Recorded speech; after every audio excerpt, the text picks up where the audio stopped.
एक समृद्ध राज्य में हरिपाल नाम का एक साधारण लेकिन अत्यंत चतुर किसान रहता था, जो अपनी छोटी सी खेती पर मेहनत करके ईमानदारी से जीवन बिताता था। वह दिखने में सामान्य था, पहनावे में सादा और बोलचाल में विनम्र, लेकिन उसके पास जीवन को समझने की गहरी बुद्धि थी। इसलिए गांव के लोग अपने झगड़े, फैसले और समस्याएं उसी से पूछते थे। उसी राज्य के राजा वीरसेन न्यायप्रिय और विद्वान थे, पर उनके मन में एक चिंता थी कि आजकल लोग केवल किताबों का ज्ञान दिखाते हैं, जबकि सच्ची बुद्धि बहुत कम लोगों में होती है। इसलिए उन्होंने यह निश्चय किया कि वह पूरे राज्य में सबसे चतुर व्यक्ति को खोजेंगे।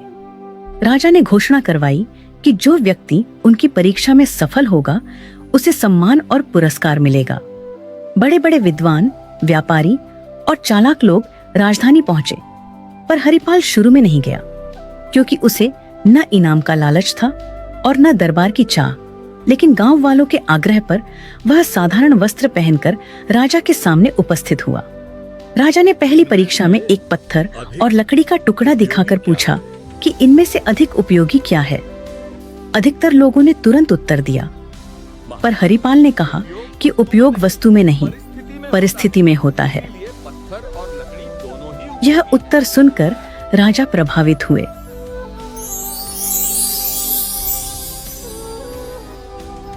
दूसरी परीक्षा में राजा ने पानी का घड़ा और सोने की थैली रखकर पूछा कि प्यासा मुसाफिर क्या चुनेगा।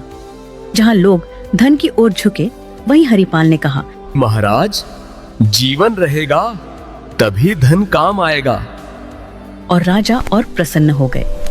अब तीसरी और सबसे कठिन परीक्षा आई। राजा ने आदेश दिया कि सभी लोगों को एक रात महल के बगीचे में रहना होगा और सुबह तक ऐसा फल लाना होगा जो न जमीन पर गिरा हो और न ही बहुत ऊंचाई पर हो। साथ ही किसी भी पहरेदार को नाराज नहीं करना होगा। बाकी सब लोग इस परीक्षा को नामुमकिन मानकर पीछे हट गए, पर हरिपाल ने हार नहीं मारी। रात भर सोचने के बाद हरिपाल को समझ आया कि राजा ने यह नहीं कहा था कि फल केवल पेड़ से ही तोड़ा जाए, बल्कि यह कहा था कि फल न तो जमीन पर गिरा हो और न ही बहुत ऊंचाई पर हो। सुबह होते ही उसने महल के बगीचे में लगे फूलों के पौधों और झाड़ियों को ध्यान से देखा। तभी उसकी नजर एक अंगूर की बेल पर गई, जो दीवार के सहारे छड़ी हुई थी। उस पर फल यानी अंगूर जमीन से ऊपर था, लेकिन किसी ऊंचे पेड़ पर नहीं। हरिपाल ने पहरेदारों से विनम्रता से पूछा कि क्या वह उस बेल के पास जा सकता है, क्योंकि वह राजा की आज्ञा का पालन कर रहा है। उसकी शांति, नम्रता और सच्चाई देखकर पहरेदारों ने उसे रोकने के बजाय रास्ता दे दिया।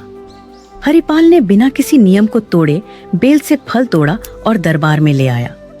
जब राजा ने उससे पूछा कि उसने यह कैसे किया, तो हरिपाल ने हाथ जोड़कर कहा कि सच्ची बुद्धि कठिन रास्ता चुनने में नहीं, बल्कि नियमों को समझकर सही और सरल मार्ग ढूंढने में होती है।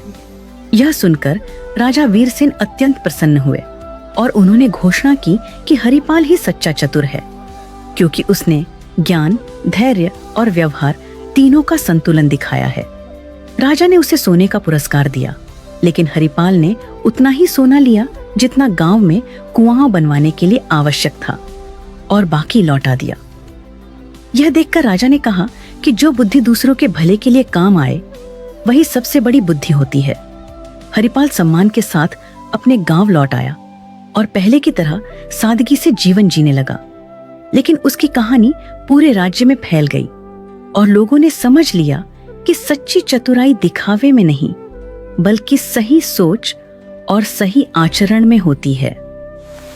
सीख: सच्ची बुद्धि वही है जो नियमों को समझे, अहंकार से दूर रहे और अपने साथ साथ दूसरों का भी भला करे।